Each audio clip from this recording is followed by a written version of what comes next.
रात के सन्नाटे में सीमा अकेली अपने कमरे में बैठी थी। बिजली चली गई थी और कमरे में सिर्फ मोमबत्ती की हल्की लौ ही थी जो सब कुछ धुंधले से दिखा रही थी। उसकी नज़र बार बार उस पुराने आईने पर जा रही थी जिसे वह दादी के कमरे से लाई थी। आईना कुछ अजीब सा लग रहा था, जैसे उसमें कोई छुपा हुआ हो।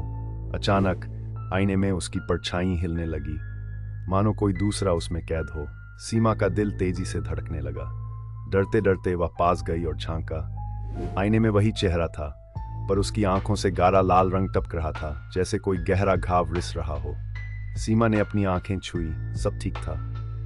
फिर आईने की सीमा ने मुस्कुराकर हाथ बढ़ाया और कांच के उस पार से निकलने की कोशिश करने लगी। असली सीमा पीछे हट गई, लेकिन आईने की सीमा ने अचानक अपनी हथेली से कांच को खरोंच दिया। खरोंच के निशान असली कांच पर उभर आए और आईना बुदबुदाने लगा, जैसे रगों में कुछ बह रहा हो।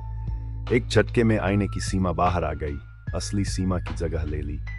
अब असली सीमा आईने के भीतर थी, उसकी आंखों से वही लाल रंग बह रहा था। कमरे में बस एक सन्नाटा था और आईने में कैद एक और आत्मा।